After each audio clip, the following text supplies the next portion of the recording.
باب وضع الماء عند الخلاء، بیت الخلاء کے پاس پانی کا رکھنا. حدثنا عبداللہ بن محمد قال حدثنا ہاشم بن القاسم قال حدثنا ورقاء عن عبید اللہ بن ابی یزید عن ابن عباس ان النبی صلی اللہ علیہ وسلم دخل الخلاء. ابن عباس کہتے ہیں کہ نبی صلی اللہ علیہ وسلم بیت الخلاء میں داخل ہوئے.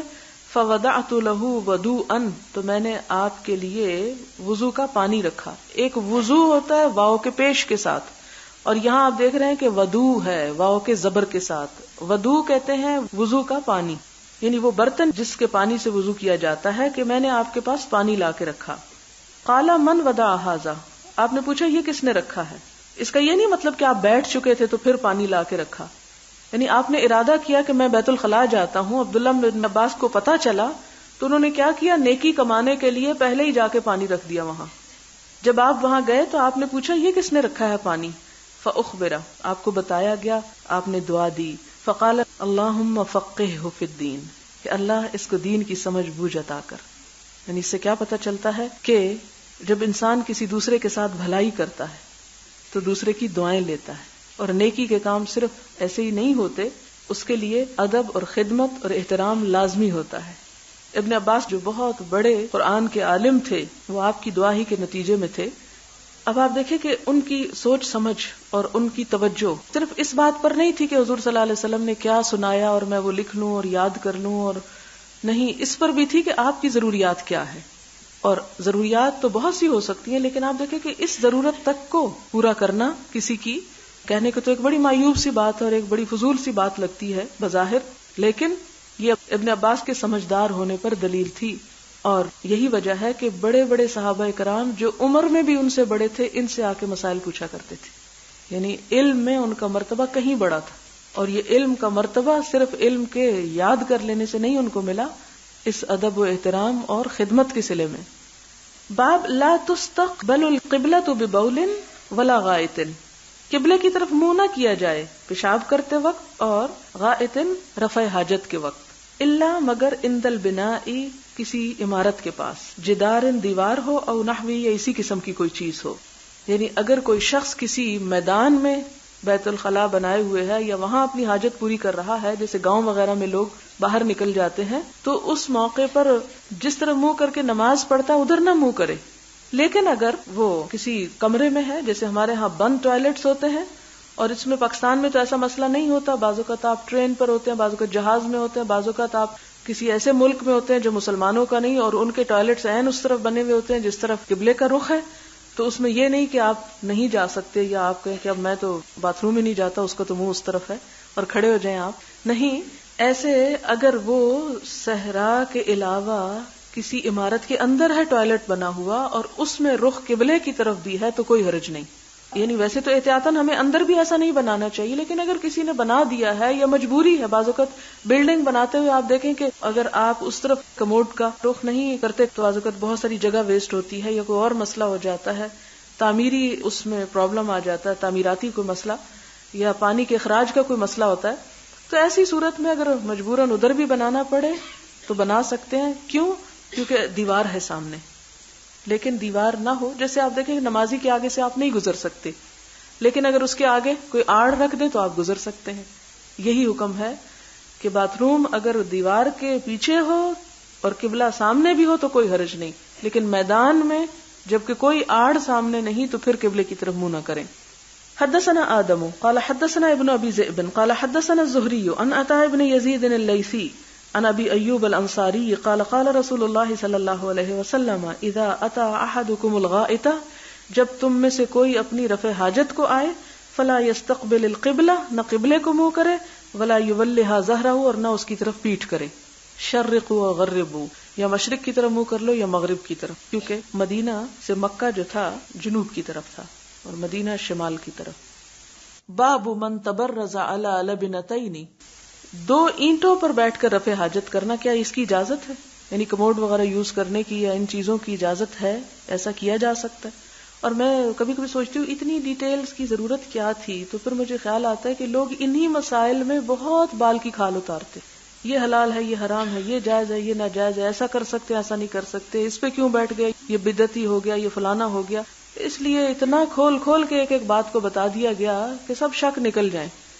کہ اگر کوئی زمین پہ بیٹھتا ہے تو بھی ٹھیک ہے، اگر کوئی 2 اینٹوں پہ اونچا ہو کے بیٹھتا ہے تو بھی ٹھیک ہے، اور اگر کوئی کموڈ پہ بیٹھتا ہے تو بھی ٹھیک ہے. یعنی کسی میتھڈ میں حرج نہیں ہے جب تک کہ وہ انسان کو طہارت دیتا رہے، یعنی اس میں طہارت ڈسٹرب نہ ہو، ناپاک نہ ہو انسان. حدثنا عبد الله بن يوسف قال اخبرنا مالك عن يحيى بن سعيد عن محمد بن يحيى بن حبان عن عمه واسع بن حبان عن عبد الله بن عمر انه كان يقول ان ناسا يقولون، وہ کہتے ہیں کہ لوگ کہتے ہیں اذا قعدت على حاجتك، کہ جب تم اپنی حاجت پوری کرنے کو بیٹھو، فلا تستقبل القبلة ولا بیت المقدس، کہ نہ تو قبلے کی طرف منہ کرو اور نہ بیت المقدس کی طرف. فقال عبد الله بن عمر، کیونکہ یہ فتویٰ عبداللہ بن عمر سے لیا جا رہا تھا تو وہ جواب دیتے ہیں لقد ارتقیت، میں چڑھا، یومن ایک دن، علی ظہر بیتن اپنے گھر کی چھت پر، لنا اپنی ہماری، فرأیت رسول اللہ صلی اللہ علیہ وسلم، تو میں نے نبی صلی اللہ علیہ وسلم کو دیکھا، علی لبنتین، کہ آپ 2 اینٹوں پہ بیٹھے ہوئے ہیں، یعنی اونچے ہو کے بیٹھے ہیں، مستقبلا بیت المقدسی، بیت المقدس کی طرف منہ کیا ہوا ہے، لحاجت ہی، رفع حاجت کے وقت. یعنی اچانک نظر پڑ گئی، یہ نہیں کہ نعوذ باللہ حضرت عبداللہ بن عمر دیکھنے کو چڑھے تھے کہ حضور صلی اللہ علیہ وسلم کہاں رفع حاجت کر رہے ہیں. نہیں، ایسا بعض اوقات ہوتا ہے جہاں کھلے گھر ہوں یا کھلی جگہ ہوں تو اچانک نظر پڑ سکتی ہے. تو اسی طرح عبداللہ بن عمر کی بھی، چونکہ چھت پر چڑھے اور حضور صلی اللہ علیہ وسلم نیچے کہیں بیٹھے تھے تو نظر پڑ گئی، تو انہوں نے بیٹھے ہوئے دیکھا کس طرف منہ کر کے، بیت المقدس کی طرف. وقال لعلک من الذین، اور کہا کہ شاید کہ تو ان لوگوں میں سے ہے، یصلون، جو نماز پڑھتے ہیں، علی اوراقہم، اپنے ہپس پر. فقلت لا ادری واللہ، میں نے کہا نہیں، اللہ کی قسم میں نہیں جانتا. قال مالک، مالک نے کہا یعنی الذی یصلی ولا یرتفع عن الارض، کہ وہ جو نماز پڑھتا اور زمین سے اٹھتا نہیں، یسجد وهو لاصق بالارض، جو سجدہ کرتا اور زمین سے چمٹا رہتا ہے. یعنی اس چیز کی طرف اشارہ ہے. یہ جو ہے نا علی اوراقہم، یعنی رانوں کو پیٹ سے اور جانوروں کی طرح زمین پر پڑ جائے نماز میں، یہ بالکل چپک جائے، پتہ نہ چلیے یہ سجدہ ہو رہا ہے یا ویسے ہی چپکا بیٹھا ہے. یہ انہوں نے کیوں کہا؟ سوال یہ پیدا ہوتا ہے وہ مسئلہ کچھ اور پوچھنے آئے تھے اور یہ ان کو کچھ اور کہنے لگ گئے، یعنی اس کا کیا تعلق ہے اس سے؟ یعنی اس نے تو کچھ پوچھا اور انہوں نے کچھ اور ساتھ اضافہ کر دیا. تو کہا کہ تم لگتا ہے ان لوگوں میں سے جن کو نماز کے مسائل پوری طرح نہیں آتے. لیکن حدیث جس معنی میں آئی ہے وہ یہ ہے کہ اگر کوئی دیوار سامنے ہو تو بیت المقدس یا بیت اللہ کی طرف منہ کیا جا سکتا ہے. باب خروج النساء الی البراز، عورتوں کا نکلنا رفع حاجت کے لیے، یعنی کیا گھر سے باہر جا سکتی ہیں؟ کیونکہ بہت سے لوگ کہتے ہیں عورت کو گھر سے باہر نکلنا ہی نہیں چاہیے. تو کئی ایسی ضروریات ہیں کہ آج کل بھی گاؤں میں آپ دیکھیں تو 60% گھر ایسے ہوں گے کہ جس میں گھروں کے اندر ٹوائلٹ نہیں ہوتے. اب عورتیں کیا کریں؟ آپ تو پابندی لگا رہے ہیں وہ نہیں نکل سکتی. حدثنا یحیی بن بکیر قال حدثنا اللیث. آپ دیکھیں 1400 سال پہلے کن کن باتوں پہ بات ہو چکی، ہم نے اس کو کھول کے دیکھا ہی نہیں، اس لیے اپنے پاس سے فتوے دیتے رہتے ہیں. حدثنا اللیث قال حدثني عقیل عن ابن شہاب عن عروہ عن عائشہ ان ازواج النبی صلی اللہ علیہ وسلم كنا یخرجن باللیل، کہ ازواج مطہرات رات کو نکلا کرتی تھیں، اذا تبرزن، جب رفع حاجت کے لیے نکلتی، الی المناصع، مناصع کی طرف. مناصع وہ مقامات ہیں مدینہ کے جو بقیع کی طرف واقع ہیں، عورتیں وہاں پر اپنی رفع حاجت کے لیے جایا کرتی تھی. اب بھی گاؤں میں یہ ہوتا ہے کہ رات کے وقت عورتیں عموماً نکلتی ہیں اور مردوں کے لیے جگہیں الگ ہوتی ہیں اور عورتوں کے جانے کی جگہیں الگ ہوتی ہیں، اور 2-3 عورتیں اکٹھی مل کے نکلتی ہیں بعض اوقات. اور یہ کہ اس میں بھی انسان کی ایک ہیبٹ ہو جاتی ہے. اگر ہیبٹ یہ ہو جائے رات کے وقت جانا تو یہ ہے کہ ان کے ہاں چونکہ بچپن سے ٹوائلٹ ٹریننگ ایسی دے دی گئی کہ دن کو ضرورت کم پڑے اور رات کو جائیں تو رات کو ہی جاتے تھے. اور دوسری بات یہ ہے کہ ان لوگوں کی زندگیاں بہت فطرت کے اصولوں کے مطابق تھیں، جس کی وجہ سے ان کے ہاں ایسی مشکلات نہیں تھی جو شہری زندگی میں مشکلات ہوتی ہیں، اور بہت سی بیماریاں اور بہت سے خرابیوں کے اسباب پیدا ہوتے رہتے ہیں. حتیٰ کہ آج صبح میں پڑھ رہی تھی کہ حضرت عائشہ یہ کہتی ہیں کہ اسلام میں سب سے پہلی بدعت جس کا رواج ہوا وہ پیٹ بھر کے کھانے کی تھی. آپ صلی اللہ علیہ وسلم کے زمانے میں لوگ پیٹ بھر کے کھانا نہیں کھاتے تھے، اپنے آپ کو کچھ بھوکا رکھتے تھے. تو سب سے پہلی خرابی جو آئی پیٹ بھر کے کھانے کی آئی، اور پیٹ بھر کے انسان کھا لے تو سستی اور غفلت، اور پھر اس سے بہت سی خرابیاں، اور اس میں اگر اسٹمک اپسٹ ہے تو وضو کے مسائل کھڑے ہو جائیں گے اور ساری روٹین ڈسٹرب ہو کے رہ جائے گی. تو یہ ایک چیز دوسری بہت سی خرابیوں کا سبب بن جاتی.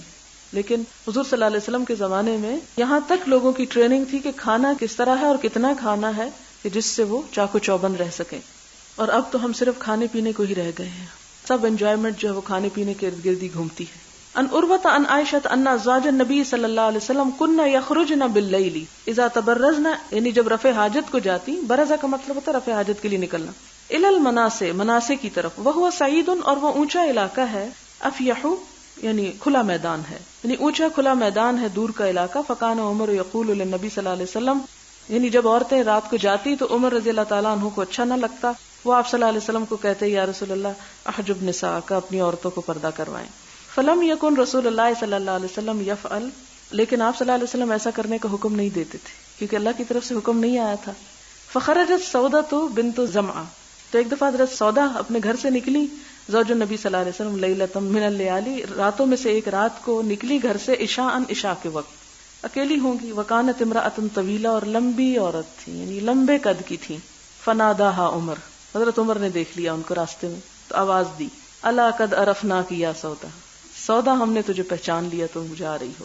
حرصاً، اور عمر رضی اللہ تعالیٰ عنہ کیوں اتنا اس چیز کے لیے کنسرنڈ تھے کہ ان کو اس بات کی حرص تھی، الا ان ينزل الحجاب، کہ حجاب کا حکم آ جائے بس. فانزل اللہ الحجاب، تو اللہ تعالیٰ نے حجاب کا حکم اتار دیا. یعنی حضرت عمر پہ وہ دن گزارنے مشکل ہو رہے تھے کہ جس میں عورتیں حجاب نہیں کرتی تھی. اور اس سے آپ ایک اور چیز دیکھیں کہ حضور صلی اللہ علیہ وسلم کتنے معتدل مزاج کے انسان تھے کہ جو چیز اسلام میں نہیں وہ بلا وجہ کیوں مسلط کی جائے ان پہ. یعنی اپنی طرف سے کوئی سختی نہیں پیدا کرتے تھے یا کوئی پابندی نہیں لگاتے تھے یا کوئی ایسی چیز. بہت سے لوگ مجھ سے بھی کہتے ہیں کہ جی آپ بچیوں کو کہیں یہ پہنے، یہ کریں، یہ نہ کریں. وہ کہتی ہے جب آ جائے گا حجاب کا حکم تو کر لیں گی. اس سے پہلے ہی ان کو اگر سمجھ نہیں، زبردستی یہ کام کرانے کا فائدہ کچھ نہیں، کیونکہ اسلام میں صرف ایک حجاب ہی تو نہیں حکم رہ گیا، اور بھی بہت سے فرائض اور اخلاق اور عبادات کی باتیں ہیں. ٹھیک ہے وہ ایک عورت کی پہچان ضرور ہے، اور جب احساس ہو اور دل میں بات آئے اور انسان اللہ تعالیٰ کا ایک حکم کو سمجھ جائے تو پھر اس کے لیے کوئی اور چوائس بھی نہیں ہے. اس میں عورت کا وقار اور عظمت بھی ہے. لیکن ہمارے ہاں جب اسلام کی تبلیغ شروع ہوتی ہے خصوصاً عورتوں کو، تو سب سے پہلے جس چیز پہ تنقید اور جھاڑ پٹی ہوتی ہے وہ حجاب ہوتا ہے. تو خدا کے لیے حجاب سے شروع نہ کریں، شروع کریں جہاں سے آپ صلی اللہ علیہ وسلم نے ایمان اور عقیدہ اور اخلاق اور بہت ساری چیزیں، اور پھر یہ بھی ان میں سے ایک حکم ہے وہ بھی آ جائے گا. لیکن یہ ہے کہ ظاہر ہے مسلمان ہونا اور مسلمان پیدا ہونے میں بھی فرق ہے.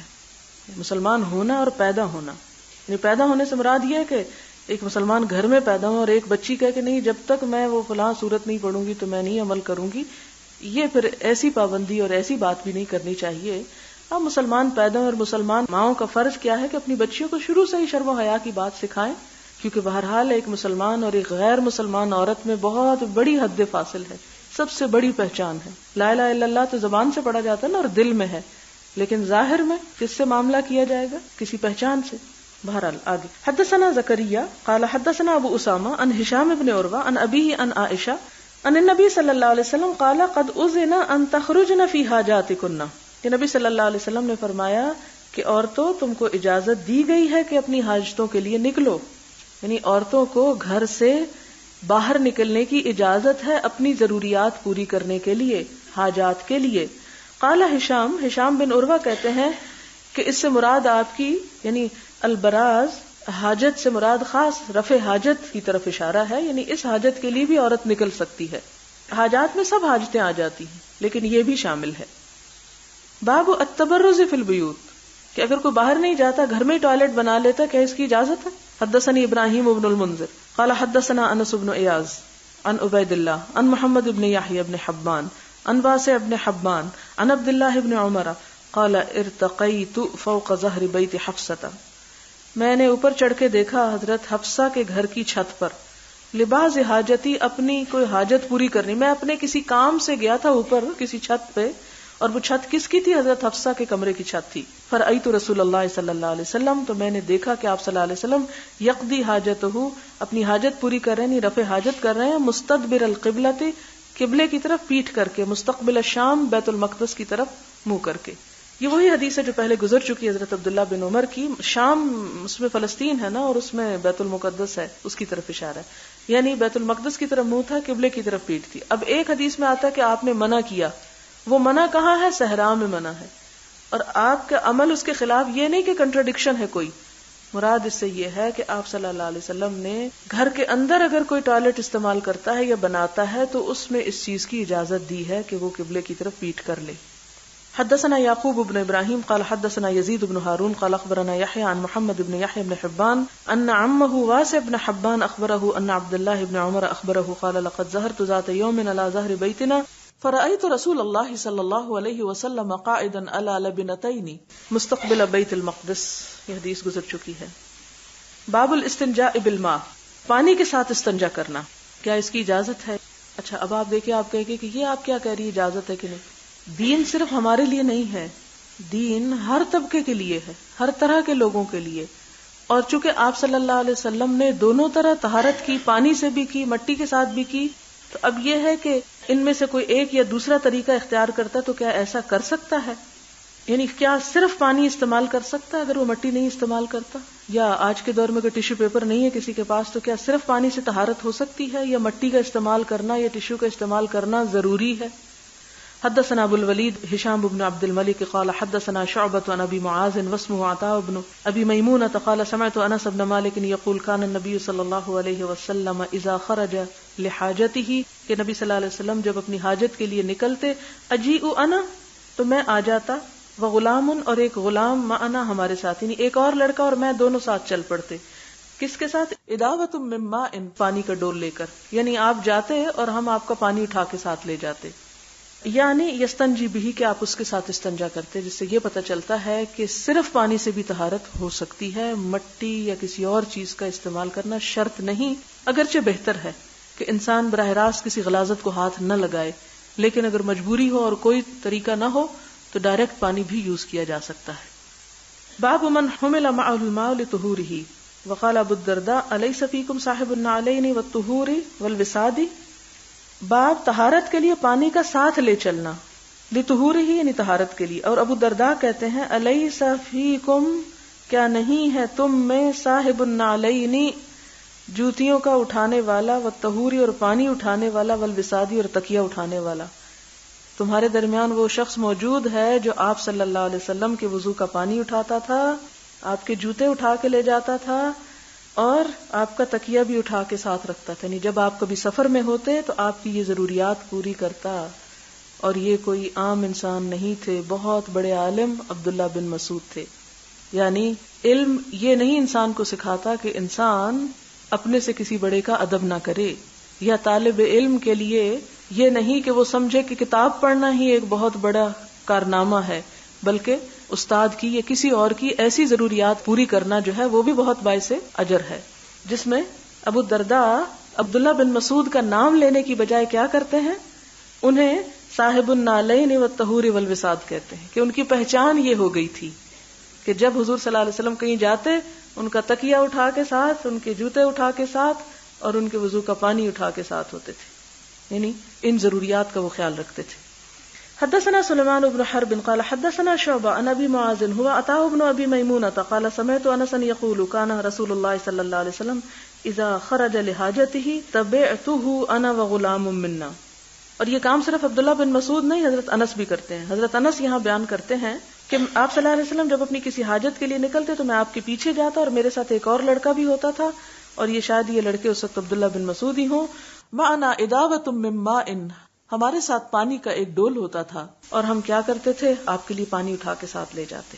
اس کا یہ مطلب نہیں کہ آپ خود اٹھا نہیں سکتے تھے، یہ ایک احترام کی بات ہے، اور اس میں کوئی تکبر بھی نہیں کہ اگر کوئی کسی سے اٹھوا کے جا رہا ہے تو اس کا مطلب وہ اپنے آپ کو بڑی شے سمجھتا ہے، دوسروں سے خدمت لے رہا ہے. یعنی دونوں چیزوں کی اجازت ہے، اسلام دین وسعت ہے. باب حمل العنز مع الماء فی الاستنجاء، باب اٹھانا برچھی کا، عنزہ برچھی، مع الماء پانی کے ساتھ، فی الاستنجاء استنجا کے لیے نکلتے وقت. یعنی اگر کوئی شخص کسی میدان میں رفع حاجت کے لیے جائے تو پانی کے ساتھ اگر برچھی بھی اٹھا لے جائے تو کیا اس کی اجازت ہے؟ حدثنا محمد بن بشار قال حدثنا محمد بن جعفر قال حدثنا شعبة عن عطاء بن ابی میمونۃ سمع انس بن مالک یقول كان رسول اللہ صلی اللہ علیہ وسلم يدخل الخلاء، کہ آپ صلی اللہ علیہ وسلم بیت الخلاء میں داخل ہوتے یا رفع حاجت کے لیے جاتے، فاحمل انا، تو میں اٹھاتا تھا، وغلام، اور ایک لڑکا، اداوۃ من ماء، پانی کا ڈول. اداوہ کہتے ہیں چھوٹا سا برتن جو چمڑے کا بنا ہوا ہو، یعنی چمڑا ضروری ہے. وعنزۃ، اور برچھی. یستنجی بالماء، پانی کے ساتھ وہ استنجا کرتے تھے. تابعہ النضر وشاذان عن شعبۃ. العنزۃ عصا علیہ زج. عنزہ کیا ہے؟ ایک ایسی لاٹھی کا نام ہے جس کے آخر میں لوہے کا پھل ہو، یعنی لکڑی کے آگے جیسے ایک تیر کی طرح یا لوہے کے. یہ کیوں لے جاتے تھے؟ اس کی وجہ یہ ہے کہ اگر ضرورت پڑے تو برچھی کو زمین پر گاڑ کے اس پہ کپڑا وغیرہ ڈال دیں تاکہ ایک طرح سے آڑ بن جائے. یا مثال کے طور پر اگر اپنا کپڑا اس پر رکھنا ہے اتار کر، کیونکہ بعض اوقات انسان جب ایسی جگہ پر بیٹھتا ہے تو کپڑوں کے ناپاک ہونے کا اندیشہ ہے، تو اس صورت میں اس پہ کپڑا ٹانگ سکتا ہے. دوسری بات یہ ہے کہ اس سے زمین کو ذرا نرم کر کے اس پہ بیٹھا جا سکتا ہے، کیونکہ سخت زمین سے چھینٹے پیشاب کے اڑ کے واپس کپڑوں کو ناپاک کر سکتے ہیں. تو اس لیے زمین کو کھودنے کے لیے یا نرم کرنے کے لیے یا کپڑا وغیرہ گاڑنے کے لیے. اور اسی طرح یہ ہے کہ اگر وہ لاٹھی جو ہے ذرا بڑی ہے تو راستے میں اگر کوئی ایسا جانور ہے یا کوئی تکلیف دہ چیز ہے تو اس کو مارا بھی جا سکتا ہے اس سے. جیسے سانپ بچھو وغیرہ اگر کہیں نکل آتے ہیں تو ایک طرح سے حفاظت کے لیے وہ ساتھ لے جانے کی اجازت ہے. باب النہی عن الاستنجاء بالیمین، دائیں ہاتھ سے استنجا کرنے کی ممانعت. دایاں ہاتھ کھانے کے لیے، لکھنے کے لیے، اچھے کاموں کے لیے، اور بایاں ہاتھ جو ہے وہ نجاستوں کے لیے مخصوص ہونا چاہیے. حدثنا معاذ بن فضالة قال حدثنا هشام هو الدستوائي عن يحيى بن ابي كثير عن عبد الله بن ابي قتادة عن ابيه قال قال رسول الله صلى الله عليه وسلم اذا شرب احدكم، جب پیے کوئی تم میں سے، یعنی پانی پیے، فلا يتنفس، تو نہ سانس لے، فی الاناء، برتن میں، یعنی برتن کے اندر سانس نہ لے. کیوں؟ اخلاق اور تہذیب کے خلاف ہے نمبر ایک، اور دوسری بات یہ کہ جیسا کہ اب ہم جانتے ہیں کہ انسان کی جو سانس لینے کے بعد باہر گیس آتی ہے وہ کاربن ڈائی آکسائڈ ہے جس میں زہریلے اثرات ہوتے ہیں اور وہ فوڈ میں شامل ہو کے انسان کو نقصان دے سکتے ہیں. وَإِذَا أَتَى الْخَلَاءَ، اور جب بیت الخلاء کو آئے، فَلَا يَمَسَّ ذَكَرَهُ، تو اپنی شرمگاہ کو نہ چھوئے، بِيَمِينِهِ، اپنے دائیں ہاتھ سے، وَلَا يَتَمَسَّحْ بِيَمِينِهِ، اور نہ استنجا کرے دائیں ہاتھ سے. باب لا يمسك ذكره بيمينه اذا بالا، باب اس بات کا کہ اپنی شرمگاہ کو مت پکڑے دائیں ہاتھ سے جب پیشاب کرے. حدثنا محمد بن يوسف قال حدثنا الاوزاعي عن يحيى بن ابي كثير عن عبد الله بن ابي قتادة عن ابيه عن النبي صلى الله عليه وسلم قال اذا بال احدكم، نبی صلی اللہ علیہ وسلم نے فرمایا کہ جب تم میں سے کوئی پیشاب کرے، فلا ياخذن ذكره بيمينه، تو اپنی شرمگاہ کو دائیں ہاتھ سے ہاتھ نہ لگائے، ولا يستنجي بيمينه، نہ ہی دائیں ہاتھ سے استنجا کرے، ولا يتنفس في الاناء، اور نہ برتن میں سانس لے. یہ بھی آپ دیکھیں کہ ایک بات تو یہ تھی کہ آپ ان چیزوں کا ذکر نہ کرتے شرم کے مارے، اور لوگ سیدھا کرتے یا الٹ کرتے، گندا کرتے یا صاف کرتے، لیکن آپ صلی اللہ علیہ وسلم نے زندگی کے پوشیدہ پہلوؤں پر بھی ادب اور تمیز سکھائی کہ جہاں کوئی اور انسان کو نہ دیکھ رہا ہو، انسان خود اس ادب اور صفائی اور طہارت کا التزام کرے اور ایسی کوئی حرکت نہ کرے کہ جو اس کے ضمیر پر کسی قسم کا بوجھ ڈالے. اور اس میں آپ دیکھیں کہ ظاہر ہے کہ انسان جس ہاتھ سے کھانا کھاتا ہے اس ہاتھ کا بھی ایک احترام ہے، یعنی اس غذا کی وجہ سے. یا اسی طرح آپ صلی اللہ علیہ وسلم نے نجاستوں کے علاوہ ہر کام دائیں ہاتھ سے کرنے کی تہذیب سکھائی یا تمیز سکھائی، تو یہ بھی اسی کا ایک حصہ ہے. باب الاستنجاء بالحجارتی، پتھروں کے ساتھ یعنی ڈھیلوں کے ساتھ استنجا کرنا، یعنی اگر پانی نہ ہو تو. حدثنا احمد بن محمد المقی قال حدثنا عمرو بن يحيى بن سعيد بن عمرو المكي عن جده عن ابي هريره قال اتبعت النبي صلی اللہ علیہ وسلم، میں نبی صلی اللہ علیہ وسلم کے پیچھے گیا، وخرج لحاجته، اور اپنی حاجت کے لیے آپ نکلے تھے یعنی گھر سے، فكان لا يلتفت، اور جب آپ چل رہے ہوتے تھے تو پیچھے مڑ کے نہیں دیکھتے تھے. یہ بھی ایک غلط بات ہے کہ انسان جیسے واک کر رہا ہو تو کرتے کرتے پیچھے مڑ کے نہیں دیکھنا چاہیے، یہ بھی اخلاق یا آداب یا تہذیب کے منافی بات ہے. اور اسی لیے آپ کو پتا چلا بھی کہ کوئی پیچھے آ رہا ہے لیکن آپ نے پیچھے مڑ کے نہیں دیکھا. فدنوت منہ، تو میں آپ کے قریب آ گیا. فقال، تو آپ نے فرمایا، ابغنی، لاؤ میرے لیے، احجارن، کچھ ڈھیلے، استنفد بہا، کہ میں طہارت کروں گا ساتھ اس کے، او نحوہ، یا ایسا ہی کوئی لفظ استعمال فرمایا، یعنی استنفد فرمایا یا استنجی فرمایا، لیکن مراد اس سے یہی تھی کہ آپ نے اس سے استنجا کرنا تھا. ولا تأتنی بعظم، اور میرے لیے ہڈی نہ لانا، یعنی استنجا نہیں کروں گا میں کس سے، ہڈی کے ساتھ. ولا روث، اور نہ گوبر. فأتیتہ بأحجار، تو میں لے آیا آپ کے لیے کچھ پتھر، بطرفی ثیابی، اپنے کپڑے کے کونے میں، یعنی ایک دو نہیں تھے، زیادہ ہوں گے، اس لیے انہوں نے اپنی کپڑے کے یا چادر کے کنارے پر ان کو اٹھا لیا ان کے زیادہ ہونے کی وجہ سے. فوضعتها الى جنبه، تو ان کو میں نے آپ کے پاس رکھ دیا. واعرضت عنه، اور آپ سے منہ موڑ لیا یعنی دور چلا گیا. فلما قضا، پھر جب آپ حاجت سے فارغ ہوئے، اتبعه، پیچھے لائے اپنے بہن ان کو، یعنی ان پتھروں سے اپنا آپ صاف کیا یعنی طہارت حاصل کی. اب سوال یہ پیدا ہوتا ہے کہ آپ نے ہڈی اور گوبر سے کیوں منع کیا؟ کہا یہ جاتا ہے کہ ہڈی جو ہے وہ جنوں کی غذا ہے اور گوبر جو ہے وہ جنوں کے جانوروں کی غذا ہے. اور دوسری بات یہ ہے کہ ہم اگر یہ دیکھیں کہ ہڈی ایک ایسی چیز ہے کہ جو کھانے کے بھی کام آتی ہے، تو اس کی بھی ایک طرح کی حرمت ہے، تو اس کو نجاست کے صاف کرنے کے لیے استعمال کرنا جو ہے وہ درست نہیں. چونکہ اس سے کھایا بھی جاتا ہے، پکائی جاتی ہے گوشت کے ساتھ ہڈی بھی، اس لیے اس سے استعمال نہیں کیا آپ نے. اسی طرح گوبر کیوں نہیں استعمال کیا کہ بذات خود وہ ایک نجس چیز ہے، اور ایک نجاست کو نجاست سے صاف کرنا، اس سے دل کا اطمینان جو ہے وہ ممکن نہیں، اس لیے اس سے منع فرمایا. باب لا یستنجا بروث، گوبر کے ساتھ استنجا نہ کیا جائے. حدثنا ابو نعیم قال حدثنا زہیر عن ابی اسحاق قال ليس ابو عبیدہ ذکرہ ولكن عبد الرحمن بن الاسود عن ابیہ انه سمع عبد اللہ یقول اتى النبی صلی اللہ علیہ وسلم الغائط، کہ نبی صلی اللہ علیہ وسلم رفع حاجت کے لیے آئے. فامرنی، تو مجھے حکم دیا، ان آتیہ بثلاثه احجار، کہ میں آپ کے پاس 3 پتھر لاؤں، 3 ڈھیلے لاؤں. اب یہاں شاید کسی کے ذہن میں یہ سوال پیدا ہو رہا ہو کہ آپ صلی اللہ علیہ وسلم دوسروں سے ہی کیوں منگواتے تھے. تو اس میں بھی تعلیم کا ایک پہلو پوشیدہ ہے کہ دوسروں کو بھی معلوم ہو جائے کہ کس کس چیز سے استنجا کیا جا سکتا ہے اور کتنے پتھروں تک کو استعمال کیا جا سکتا ہے. اور دوسری بات یہ ہے کہ اپنے سے بڑے کے لیے ایسی کوئی چیز لانا، پانی اٹھا کے دینا یا کچھ کرنا، بڑوں کو کروانا منع نہیں اور چھوٹوں کے لیے کرنے میں آر نہیں ہونی چاہیے، یہ ادب و احترام کا ایک تقاضا ہے. فوجدت حجرین، تو مجھے 2 پتھر ملے. فالتمست الثالث، تو میں نے تیسرا بھی ڈھونڈا. التمست یعنی ڈھونڈا. فلم اجد، تو نہ ملا مجھ کو. فاخذت روثۃ، تو میں گوبر لے آیا. فاتیتہ بها، اور یہاں پر سوکھے ہوئے گوبر مراد ہے، جیسے اپلے ہوتے ہیں جانوروں کے، یا جانور جہاں سے گزرتے ہیں ایسے حال میں گزرتے ہیں کہ ان کی گندگی وہیں ڈھیر ہو جاتی ہے، پھر وقت کے ساتھ ساتھ وہ وہیں پر سوکھ جاتی ہے، تو اس گوبر کی طرف اشارہ، تر گوبر کی طرف نہیں. فاخذت روثۃ، تو میں 2 ڈھیلے لے آیا اور 1 گوبر.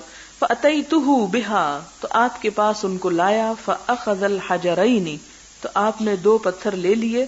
والقى، اور پھینک دیا. الروثۃ، گوبر کو.